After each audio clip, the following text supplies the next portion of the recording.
नमस्कार किसान साथियों, आज की वीडियो में हम बात करेंगे बैगन की फसल के ऊपर। और बैगन की फसल में जो सबसे बड़ी समस्या अभी किसान भाइयों को आ रही है, फल छेदक की, तना छेदक की। और इसके नियंत्रण के लिए किसान भाई बहुत ज़्यादा केमिकल अपने खेतों में डालते हैं, रासायनिक इंसेक्टिसाइड और पेस्टिसाइडों का प्रयोग अपने खेतों में करते हैं, और उससे भी उनकी फसल में यह तना छेदक और फल छेदक का नियंत्रण नहीं होता।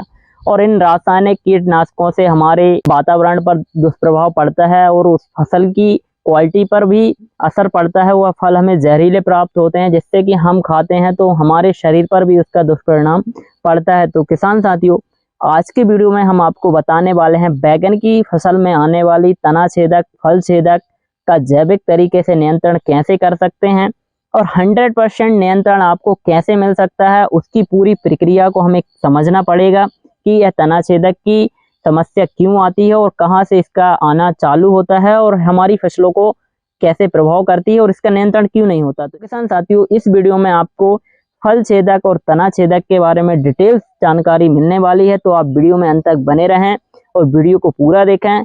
और चैनल पर नए हो और अभी तक चैनल को सब्सक्राइब ना किया हो तो प्लीज़ भैया चैनल को सब्सक्राइब जरूर कर लें।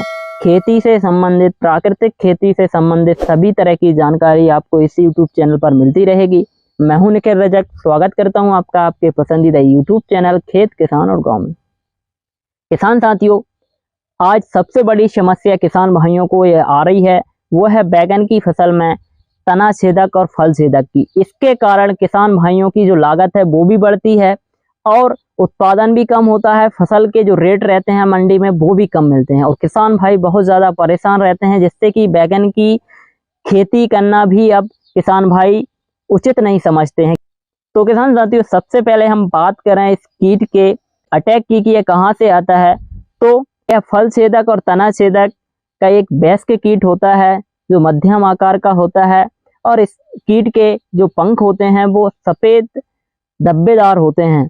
और यही कीट हमारी बैगन की फसल में पत्तों पर, टहनियों पर, फलों पर अंडे देता है, और 3 से 4 दिन में वह अंडे से लार्वा निकलता है, और वही लार्वा हमारी बैगन के पौधे के तने के अंदर चला जाता है, जिससे कि वह अंदर अंदर जैलम को खाता है, जिससे कि पौधे के ऊपर तक पोषण नहीं पहुंच पाता और वह टहनी मुरझा जाती है और फिर वो सूख जाती है। और ऐसे ही वो फल में प्रवेश करता है। फल में प्रवेश करने के बाद उस छिद्र को वह अपने मलमूत्र से बंद कर देता है और अंदर अंदर फल को खाता है, और धीरे धीरे उस फल में फंगस वायरस फैल जाता है, जिससे कि वह फल सड़ जाते हैं। और यह हमारी फसल में छोटी से बड़ी अवस्था तक यह अटैक करता रहता है। तो बात करते हैं कि यह कीट की जो अवस्था होती है वो कैसी होती है, कितने दिन की होती है, और अपने जीवन चक्र में यह कितनी पीढ़ियां बदलता है।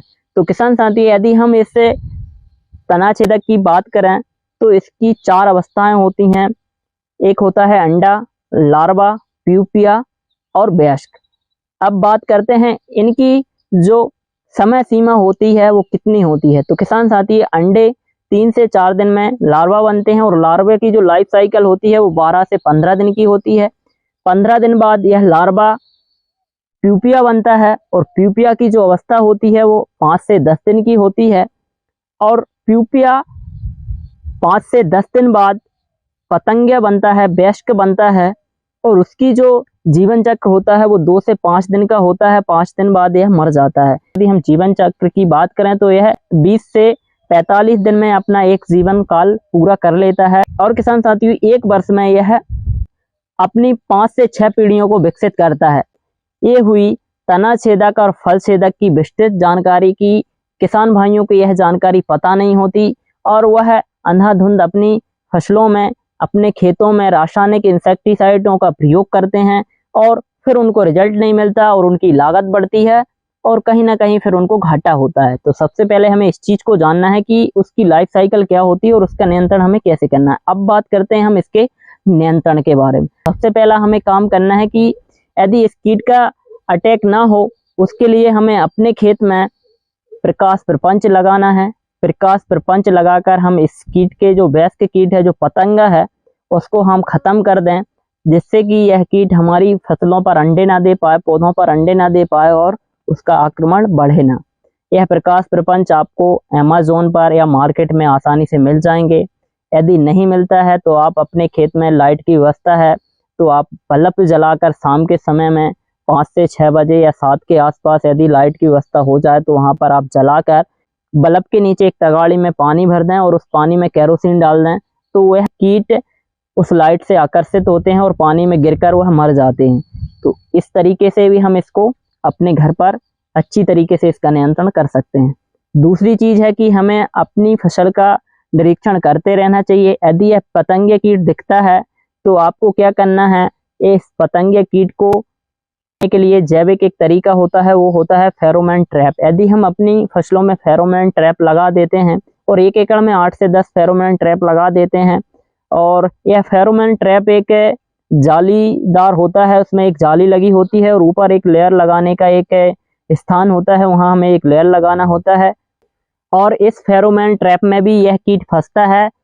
और किसान साथियों, इस फेरोमोन ट्रैप में जो लेयर लगता है उसको हम 1 महीने बाद चेंज कर दें, 1 महीने बाद फिर दूसरा लेयर लगा दें, तो यह आपकी फसल में इस कीट का नियंत्रण करता रहेगा। यदि उसकी पतंगे आती हैं तो वह इसमें फंस जाती हैं।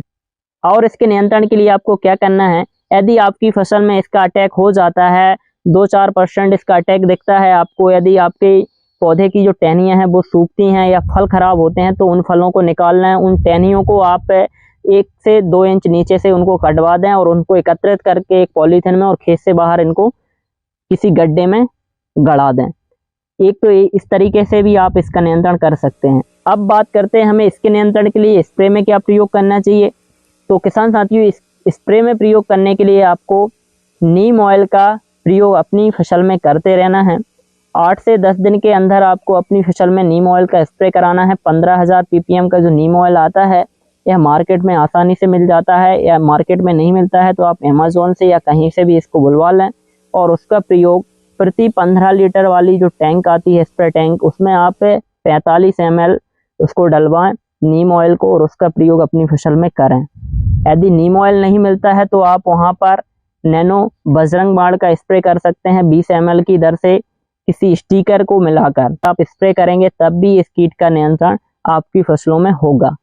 और किसान साथियों, और प्रभावी नियंत्रण के लिए हमें अपनी फसल में बायोलॉजिकल तरीके से भी इसका नियंत्रण कर सकते हैं, जैसे कि मेटाराइज़म एनोसोप्ली एक मित्र फफूंद होता है, इसका प्रयोग करें। बीटी होता है, बेसिलस थुरंजिस और एनपीवी, यह मित्र फफूंद जो होते हैं यह भी इस कीट पर प्रभावी तौर पर नियंत्रण करते हैं। इस कीट की जो संरचना होती है लार्वा के अंदर यह प्रवेश करते हैं और उसका खाना बंद कर देते हैं, उसके अंदर की संरचना को खत्म कर देता है और उस कीट को खत्म करता है। तो यह मित्र फफूंद फंगस वायरस होते हैं, इनको भी हमें अपने खेत में चलाना है और इनकी डिटेल्स जानकारी, डिटेल्स वीडियो हमारे चैनल पर है, तो मैं उसकी लिंक डिस्क्रिप्शन में दे देता हूं, तो आप वहां से जाकर मेटाराइज़म एनोसोप्ली, बेवेरिया बेसियाना या बेसिलस सब्टिलस, बेसिलस थुरंजिस, एनपीवी के बारे में आप जान सकते हैं और उनका प्रयोग कैसे करना है उसमें बताया गया है। तो आप उस वीडियो को देखें और अपनी फसल में उनका प्रयोग कराएं, स्प्रे में भी और ज़मीन में भी। तो हम इस तरीके से इस कीट को आने से पहले रोकें और आपकी फसल पूर्ण स्वस्थ रहेगी और फल की जो चमक है, शाइनिंग है, वो अच्छी रहेगी, जिससे कि हमें मार्केट रेट अच्छा मिलेगा, लागत भी कम होगी, उत्पादन भी ज़्यादा आएगा और हमारी खेत की मिट्टी भी दूषित नहीं होगी, हमारा वातावरण दूषित नहीं होगा, हमारा खुद का स्वास्थ्य दूषित नहीं होगा। तो किसान साथियों, इस तरीके से यदि हम अपने खेतों में काम करेंगे तो हमें कम लागत में अधिक उत्पादन भी प्राप्त होगा और फसलों में समस्याएं कम आएंगी। तो किसान साथियों, आज की वीडियो में दी गई जानकारी यदि आपको अच्छी लगी और वीडियो पसंद आया हो तो प्लीज़ वीडियो को लाइक ज़रूर करें, क्योंकि वीडियो बनाने में बहुत ज़्यादा मेहनत लगती है और सही और सटीक जानकारी आप तक पहुंचाने के लिए जैविक तरीके से यदि हम कोई भी फार्मूला आपको बताते हैं तो उसमें काफ़ी ज़्यादा मेहनत हमें करनी पड़ती है, काफ़ी ज़्यादा रिसर्च करने पड़ते हैं।